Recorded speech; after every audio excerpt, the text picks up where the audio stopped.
when I first started running the business, I always sort of felt I was on my own a bit. Sort of no one really did it like the way I did it.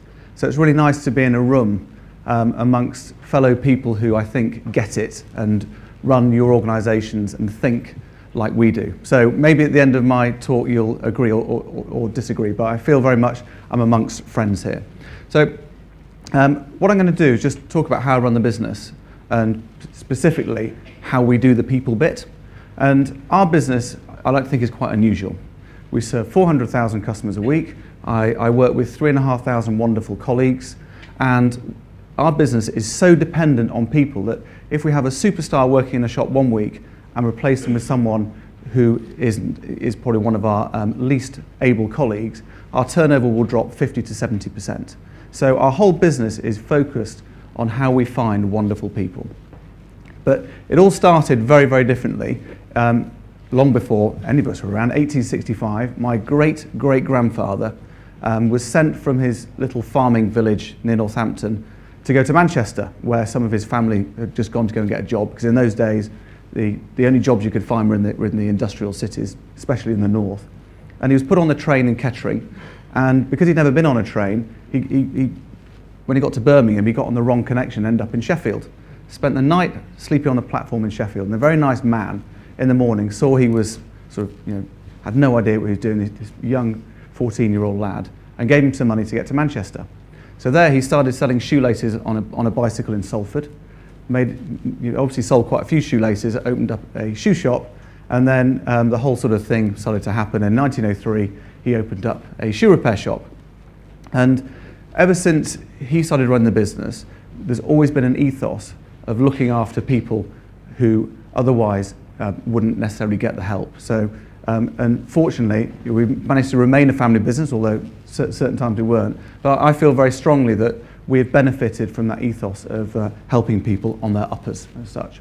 So, just to give you a bit of background, probably lots of you have been in one of our, I think we've got 900, in fact we never actually know how many shops we have. We keep adding it up and always come up with a different number. But we've got about just under 1,000 Timpson shops, and we also have 450 Max Spielman photo shops, and we also own a business called Snappy Snaps as well, which is our only franchise business. But the key to our business, as I said earlier on, is employing wonderful people who have the skills they need to do the job, and we let them get on with it. But like all of organisations, there's a complex array of plates spinning behind the scenes to make that work. So, how do we do it? The key is our culture. We run the business upside down, which means that those colleagues who serve customers are the most important people in our business. They are the kings and queens. They can do whatever they think is right to serve customers in the best way possible. And it always amazes me with business that we spend ages taking people on. We look for the real superstars, the highly qualified people, and then we put them in the job with hundreds of rules and systems and processes, and we don't actually let them do what we want them to do. We're employing adults, people who have children, have cars, have mortgages, take out insurance policies. I was saying to Richard earlier on, but we don't trust them to decide how much stock they're going to order or how they're going to serve a customer. So we decided to completely change the way we ran the business. When I first started in the business, it was run very much on military grounds because it was run by an ex-colonel. So as long as you basically followed orders and ticked the box, you would get a job. It doesn't matter if the turnover wasn't very good or customers weren't happy. As long as you ticked the boxes, you were doing fine. So to change a culture took me I would say at least 5 years. And to do that, it was just concentrating on the colleagues in the shops, because middle management is where the problem is. Because they like to invent rules and systems and processes to control things. And in my view, the reason why they do that is because things go wrong, and things go wrong because, from my experience, the people aren't right. So you put all these rules and processes in place because you've got the wrong people. So if you work in one of our shops, you can order whatever stock you want, you can have displays however you wish, you can paint the shop pink. If any of you live near Faversham, we actually have a pink shop. The Max Spielman shop there is pink because the team who run the shop, for some reason, really like pink, so they painted the shop pink. Fortunately, the turnover went up a bit, so maybe I should paint all the other shops pink, but I didn't. But one of the keys for us is the colleagues in our shops can also decide what price they're going to charge. They can't go above our price guide, but they can do deals and do discounts. If we stop that, we'd drop 25% of turnover straight away. So the next time you go in any of our shops, this is how you're going to save. It's going to cost me a lot of money, this. I shouldn't really be telling you. You go in for 2 keys to be cut, and they say, right, that's £7, please. And you go, sorry, I've only got a £5. I guarantee they'll take the £5 every time. So, and if any of you want a 15% discount card, email me at the end, and I'll send you one as well. So then, but you only pull that out right at the end. So, in our business, we talk about culture all the time, and our business is, we make a lot of money. Everything's sort of, it's been successful, and we've grown. Not because we've got the best looking shops, not because we've got the best key blanks, but it's because our culture is really, really strong, and we talk about it a lot and we cherish it a lot. But there are 2 keys for us that we need to get right for the culture to work. The first is we've got to look after our wonderful people. So a lot of this is connected with what best companies do as well. You can only make a culture work if you look after your people. I do not know any business that's been successful long term that doesn't look after their people. So we do lots of things I'm probably sure a lot of other people do. In fact, most of these things I've copied off people like you. So birthdays off. Every colleague gets their birthday off as an extra day off. I copied that off my friend, our friend Richard, who used to run Millie's Cookies. It's the best benefit anybody will ever get. They love it. So when someone's being interviewed for a job with us, and we don't pay mega bucks at all, so they're going for a job interview with us or Greg's, and we say, well, you get your birthday off as well, they're far more likely to come to us. We have holiday homes where colleagues can go for free on holiday. We do dreams come true. We have colleague loan schemes. We do all these sort of things. Everyone gets a birthday present, and we do lots of sort of social events. But you've got to look after your people to make this work. And the next thing is, you've got to recruit the right people. So how do we do it? Well, we don't bother. It's quite interesting hearing what you're saying about CVs and stuff. We don't bother with CVs. The only point of a CV for us is your name and your phone number. The rest we don't even read. We're not bothered about psychometric testing. We don't put you in rooms with one-way mirrors and see how you interact with other people. All we're interested in is what is your personality. Because we know if we get the right personality, it will fit into our culture and they will really thrive in our culture. So what we do is we sit down and we have a 10-minute chat. And all I'm trying to work out is what's your personality. So I want people who are helpful, happy, kind, punctual, just a bit buzzy, honest, smart. They just got it. And you can't work that out from a CV. So after we've had a cup of tea and you've walked out of the room, I'll tick the box. And if you're some of those, that's good news. But if you're some of these, this is not good news. So we don't want Mr. Scruffy, Mr. It's 5 o'clock, Mr. Dull, Mrs. Slow, Miss Fib, Mr. K. We don't want those. No one wants those sort of people. So we work that out by just talking to people, looking them in the eye, and then we make a decision straight away who we want to recruit. So we really look after our colleagues, but we only recruit on personality. And one of the other keys to our recruitment is we always have to have a waiting list. If you don't have a waiting list, you panic recruit and you always end up recruiting people who aren't good enough. And in our business, we only want to recruit people who are 9 or a 10 out of 10. 8s aren't good enough for us. And if you are 8 or less, I'm afraid you have to find your happiness elsewhere. Being a leader of a company that values its culture very strongly, I feel it's very, very important in my role to ensure that those colleagues who aren't good enough are out of the business as quickly as possible. And to do that, you need the confidence of a waiting list of wonderful people wanting to work for you. So all our area managers, all the time, have to have a waiting list of people already interviewed. We love them, they're 9s and 10s, and we just can't wait for that vacancy to put them in. It's interesting what you were saying earlier on, Jonathan. We are struggling on recruitment. The further towards London you go, we're finding it harder. And certainly in London, we probably hardly have anybody on our waiting list at the moment, which for us is a real problem. So our culture is really important. We look after our colleagues who have wonderful personality, but we've got to have this waiting list. And this is probably the only part of the culture that's not upside down. I force the area teams to have the waiting list. So where do prisons come into this? When I must have been about 6 or 7, my parents started fostering children. And since then, I've got 2 adopted brothers as well. And I remember going to Style Prison with the babies, of these babies we fostered, to go and see the mums. And we used to drop them off. Sometimes we'd be allowed into the mother and baby unit and stuff. I always remember it sort of, at the time it sort of felt a bit normal, but it probably wasn't really. But these young people going to a prison with other mums. So I've always been quite interested in it. And about 13, 14 years ago, I was invited to go around a local prison in Warrington just to go and have a look around. So I thought, I've been before, got some sort of connection with it, be interesting.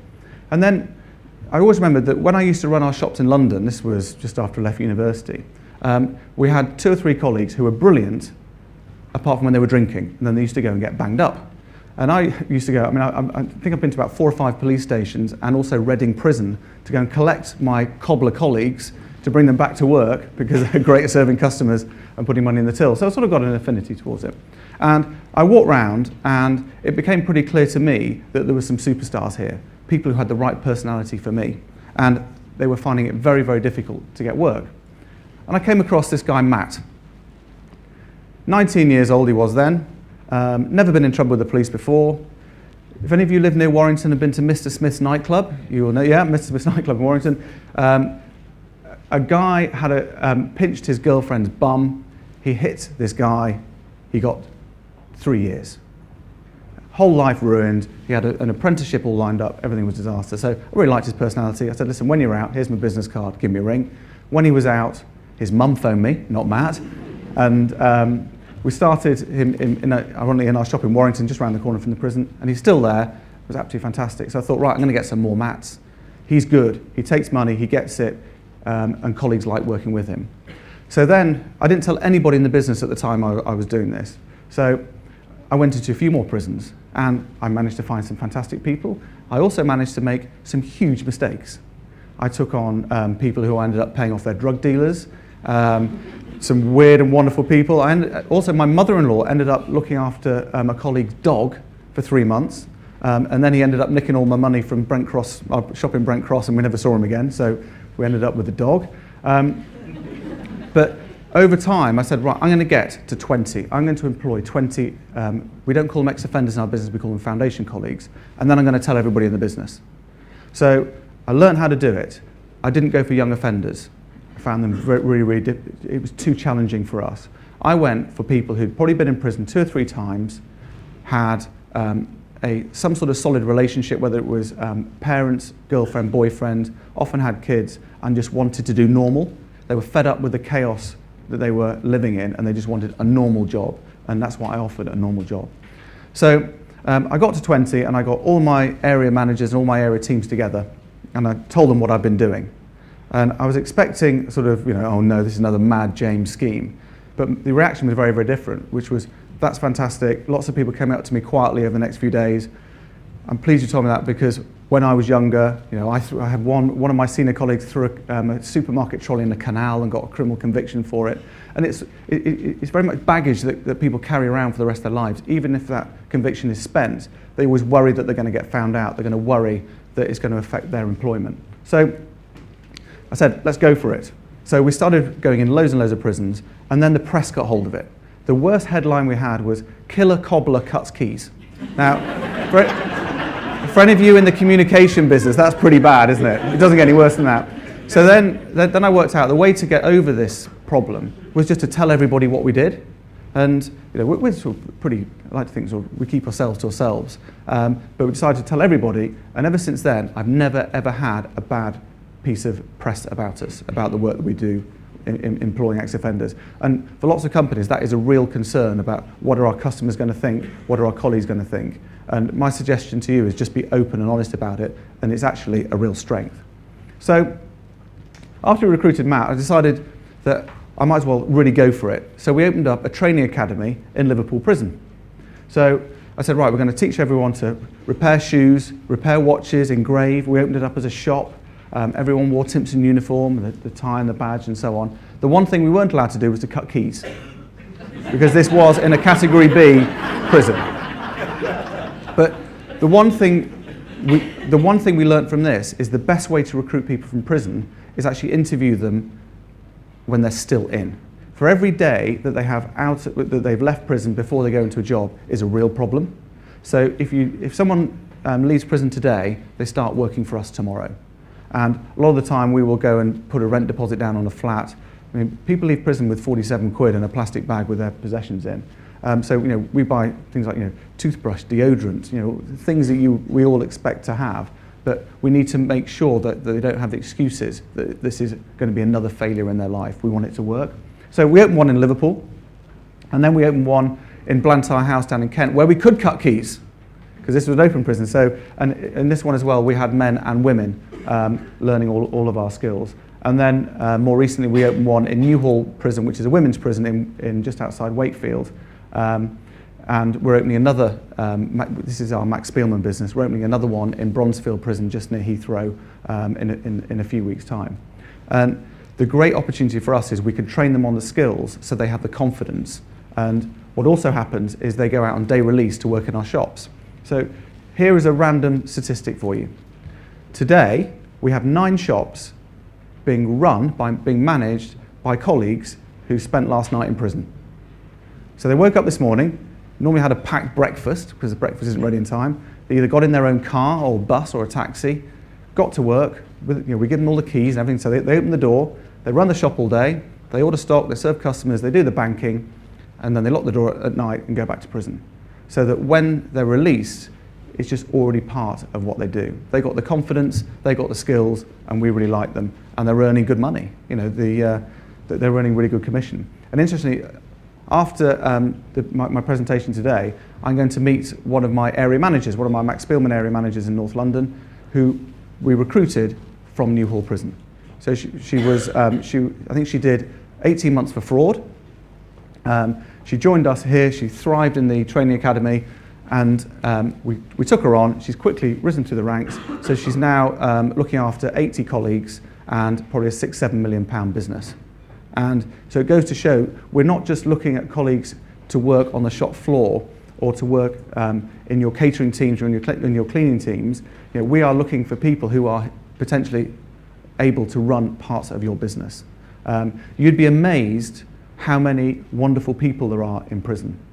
You've got to work hard at it to find those people, but when you get them, they are far more loyal, they're far less likely to leave you, they're far less likely to do anything wrong, they're far less likely to steal from you, ironically. We have 4 ladies in our finance department, all convicted for fraud.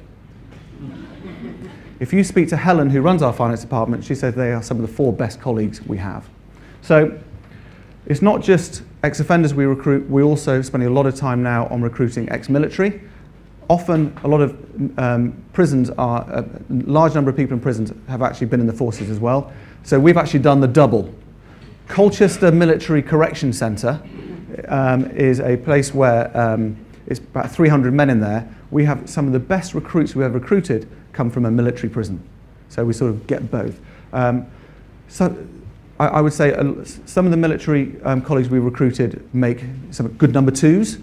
So we want quite entrepreneurial people. Some of the ones we've taken on aren't the most entrepreneurial, but we found it as a good way of recruiting people, probably less good. We aren't as good at doing ex-military yet as we are at doing ex-offenders, and maybe that's just a learning curve, I don't know. But in our office, we take on long-term unemployed, especially in our warehouse. That's been a real success. And we took on our first Down syndrome colleague 2 weeks ago to work in our reception. So we don't just want to be known as the people who take on people from prison. We take on anybody who's got the right personality, and then we'll give them the skills to do the job.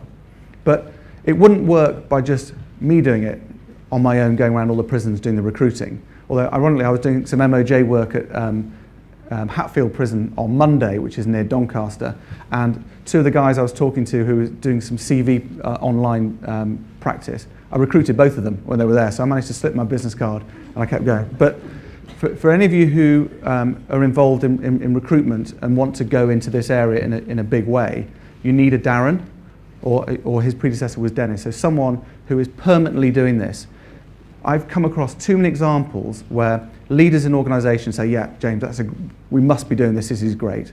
I arrange for them to go around a prison, I often take them around myself, show them some fantastic superstars, show them how it works, and then they end up delegating it to their HR team, who delegate it to someone else, and it never happens. You need someone who is on it, who's passionate about it, and you can't get anybody better than Darren. Ex-copper, ex-offender. Yes, they are linked. Even when he was still in prison, he recruited another 4 for me. But he's going around prisons, interviewing, selecting, sorting out all the various issues around it. So you need someone who's on it all the time to make it work.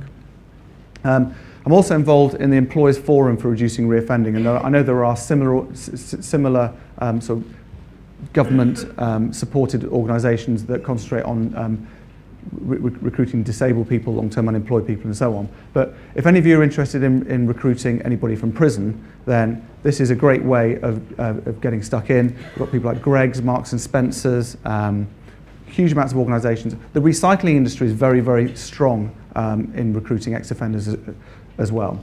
So, but if you really want to know how to do it, please email me, james@timpson.com. I will take you around prisons. We will actually recruit people from prison for you. For me, the best way to get you on board and to help you do this is I will actually sacrifice some of my wonderful colleagues who I've identified in prison and give them to you.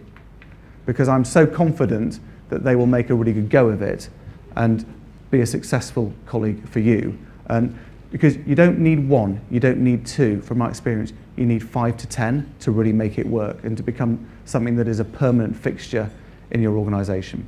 So if I could wave a magic wand, I would get all HR directors into a prison at least once, twice a year.